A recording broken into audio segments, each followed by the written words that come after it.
আসসালামু আলাইকুম। আলহামদুলিল্লাহ আলী ভাইয়ের জন্য আমরা একটা ঘর তৈরি করার জন্য প্ল্যান করেছিলাম, সেটা আলহামদুলিল্লাহ আমরা কমপ্লিট করে ফেলেছি। আজকে আলী ভাইকে আমরা ঘরটা বুঝিয়ে দিয়েছি।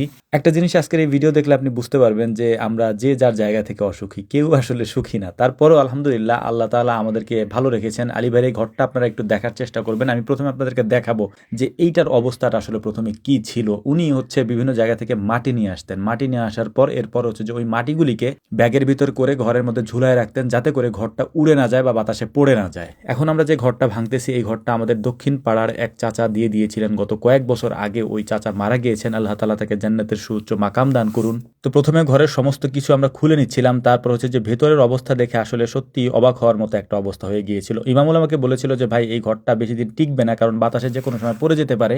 তো টিন খোলার সময় দেখতে পাচ্ছিলাম যে প্রতিটা খুঁটির সাথে কয়েকটা করে বাদ দেওয়া আর কি, কারণ হচ্ছে যে যাতে ঘরটা পড়ে না যায়। তো আলহামদুলিল্লাহ যাই হোক, পুরাটা আমরা খুলে ফেলেছি। খুলে ফেলার পরে এই জায়গাটাকে আমাদের সুন্দর করে বুঝে নিতে হবে। তো আল্লাহ শুক্রিয়া যে এই কাজে আমাদেরকে বাড়ির লোকজন খুবই সাহায্য করেছেন, কারণ বাড়ির লোকজন যদি আমাদেরকে সাহায্য না করতেন বা জায়গাটা যদি বুঝিয়ে না দিতেন, তাহলে এই কাজগুলি করতে আমরা অনেক সমস্যার মধ্যে হয়তো আমাদেরকে পড়তে হতো। কিন্তু আলহামদুলিল্লাহ সেটা হয়নি, এবং এটা করার ব্যাপারে সবাই বেশ আন্তরিকই ছিলেন। তো আলহামদুলিল্লাহ আমরা করতে পেরেছি। আমাদের পাড়ার মাঝখানে যেহেতু জায়গাটা, তাই আমাদের এখানে যাতায়াত করতে একটু কষ্ট হচ্ছিল।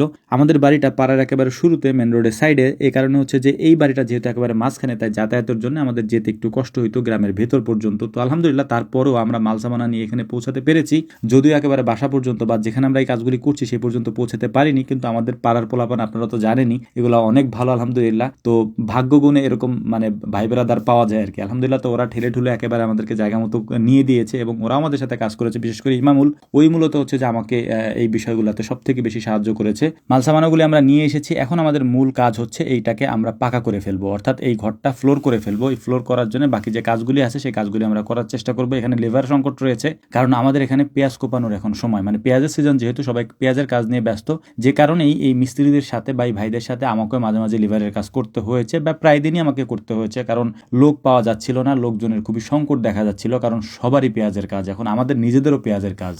মানিক কাকা মাঝে মাঝে এসে আমাকে বুঝিয়ে দিয়ে যেতেন যে এটা এভাবে করো, ওইটা ওইভাবে করো। তো মানিক কাকা নিজেও ব্যস্ত, কারণ উনি আমাদের আরও একটা কাজ চলতেছে, সেখানে উনি পুরোটাই দায়িত্ব নিয়ে ওটা করতেছেন। ইনশাআল্লাহ ওইগুলো আমি আপনাদেরকে দেখানোর চেষ্টা করব।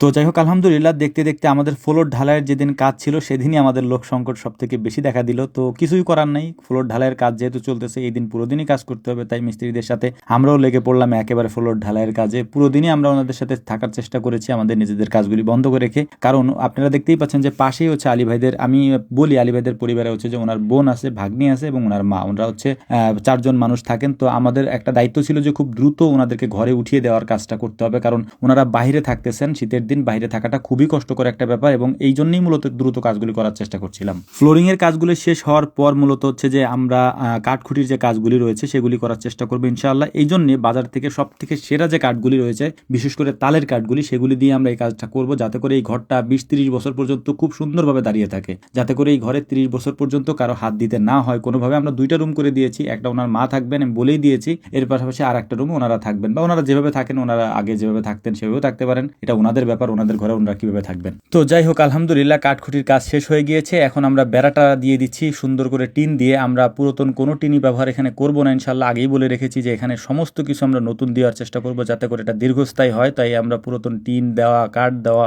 কোনো কিছুই দেইনি, সমস্ত কিছু নতুন নিয়ে এসেছি। তো এখন যে কাজগুলি হচ্ছে, এই কাজগুলি শেষ করেই হয়তো আজকে ঘরের কাজটা কমপ্লিট হয়ে যাবে, এবং ওনাদেরকে আমরা বুঝিয়ে দেওয়ার চেষ্টা করবো ইনশাআল্লাহ। এর কারণ হচ্ছে যে শীতের দিন বাইরে থাকাটা সম্ভব না। এর পাশাপাশি আমার কাছে সব থেকে ইম্পর্টেন্ট যেটা মনে হচ্ছে, সেটা হচ্ছে যে আমার উপর যে দায়িত্বগুলি রয়েছে, কারণ আমি নিজে যেহেতু অসুস্থ, আমি কাজগুলি করতে পারবো কি পারবো না সেটা নিয়ে নিজেই সন্দেহিতভাবে আমি থাকি। এ কারণে হচ্ছে যে আমি কোনো ধরনের গ্যাপ দিচ্ছি না, প্রতিদিন কাজ করার চেষ্টা করছি। এগুলি নিয়ে যতটুকু আমানতদারিতা আমার কাছে আছে, এর বিশেষ করে আমার গ্রামের এই সামাজিক কাজগুলি অন্তত পক্ষে আমি শেষ করে যাওয়ার চেষ্টা করবো ইনশাআল্লাহ, যদি আল্লাহ তাআলা আমাকে হায়াতে বাঁচিয়ে রাখেন সে পর্যন্ত ইনশাআল্লাহ। তবে আমার পরিবারবর্গকে আমি বলে রেখেছি আমার অবর্তমানে তারা অবশ্যই এই কাজগুলি কমপ্লিট করবেন, এইটা তাদের প্রতি আমার নসিহা। তো যাই হোক, আলহামদুলিল্লাহ আলী ভাইয়ের ঘর কমপ্লিট হয়ে গিয়েছে। এদিকে ইমামুলও বাজার থেকে মিষ্টি নিয়ে চলে এসেছে। তো আমরা আসরের নামাজ আদায় করে তারপর আমরা আলী ভাইয়ের বাড়ির দিকে যাচ্ছিলাম। এই বাড়িটা এখন সম্পূর্ণ আলী ভাইয়ের হাতে আমরা দিয়ে দিয়েছি। আমাদের মসজিদের সম্মানিত ইমাম সাহেব এবং আমাদের পাড়ার মুরব্বীরা সবাই মিলে আমরা ওনাদের বাড়িতে গিয়েছিলাম আজকে, ওনাদের এইটা উদ্বোধন করে দেওয়ার জন্য। শেষ পর্যন্ত কাজটা আমরা খুব সুন্দরভাবে শেষ করতে পেরেছি, এটার জন্য আল্লাহ তাআলা শুকরিয়া আদায় করছি। সবাইকে মিষ্টি মুখ করিয়ে আমরা এখান থেকে বিদায় নিচ্ছি। আমাদের জন্য দোয়া করবেন, আল্লাহ তাআলা যেন আমাদেরকে ভালো রাখেন। আসসালামু আলাইকুম ওয়া রাহমাতুল্লাহ।